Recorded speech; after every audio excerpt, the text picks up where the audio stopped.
My name is DJ EFN, known to a lot of people as Miami's Mixtape King, CEO of Crazy Hood Productions and CHP Marketing and Promotions, manager of such acts as Mayday and Garcia. What inspires me is the love of music. I mean, plain and simple. From when I started doing this, or from when I was very young, I was very inspired by just music in general and how something something that you can't attain, you can't hold, can control people. And that's why I became a DJ, because when I saw that the DJ could control that form and he can control the energy in a room, I said, that's me right there, man. I want to control that energy. The turning point for me in hip hop was my thing, and it was something that I wanted to do for the rest of my life. It was NWA. When NWA came out, hip hop, I had heard hip hop, I loved hip hop, I loved all kinds of music, but that was so powerful. The message, just everything about NWA was just so powerful and impacted me. I thought, wow, man, this music can really it can just really make an impression on people.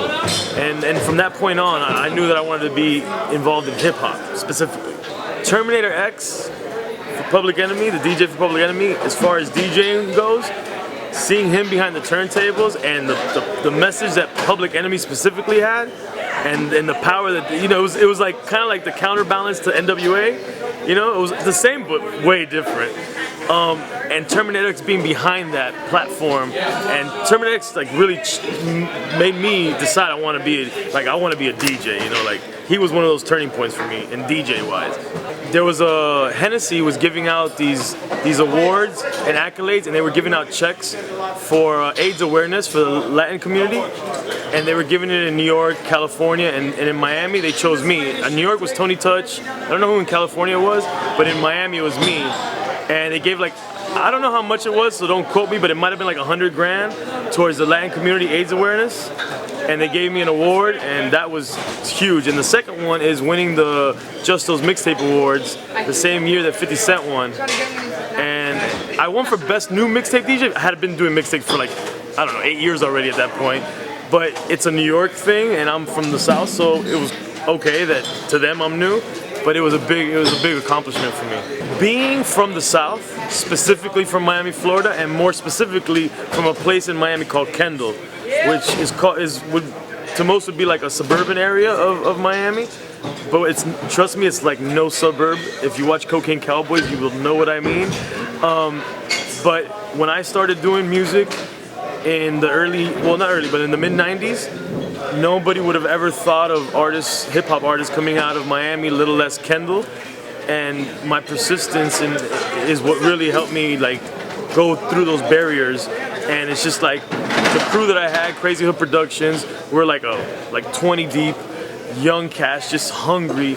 And people started to just say, we gotta pay attention to these dudes, And we were the first in the Source magazine, the first in XXL magazine, the first DJ on Rap City, the first DJ mentioned on MTV, the first DJ from the South. When I say first, I mean from the South. On Just Those Mixtape Awards. So we broke down a lot of barriers and paved the way for Southern hip hop to be more national. One of the people that paved the way. There's plenty of people that paved the way, but we did our part. When the transition from vinyl DJ to digital DJ, I didn't really go too smooth into that transition, and I love the art form of DJing. But besides that, I've always been into the business side of things. So as the art form of DJing went more digital, I didn't really follow it that much because I don't believe that a DJ should be a jukebox, glorified jukebox. I believe a DJ should break records.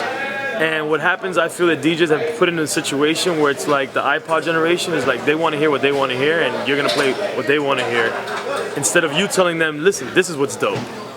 And I felt that's what the DJ used to do. They would tell people, hey, they dictated what was dope. Good or bad, that's the way I liked it, obviously.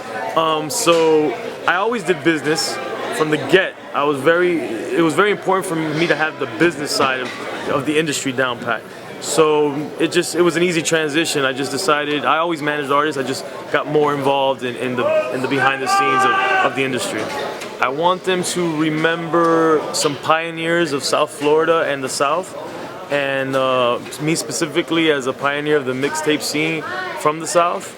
And I think if people dig deep enough, they will see that I am one of the pioneers of Southern hip hop, specifically in the DJ mixtape area. You could expect a lot from Mayday, an incredible band. I can't even say just hip hop bands, they're just multi-genre, but look out for Mayday, Strange Music, look out for Garcia, another artist I manage, Crazy Hood Film Academy. There's another thing that I launched recently, which is a film company that we have, which is we're doing a documentary on Cuban hip hop. I just recently visited the island of Cuba for the first time as a Cuban American and met with some of the top hip hop artists there. So look out for documentaries from us, videos from us, and also working with Noriega, Nori, N-O-R-E. Look out for stuff from him, and just go to crazyhood.com and you'll see everything we're working on.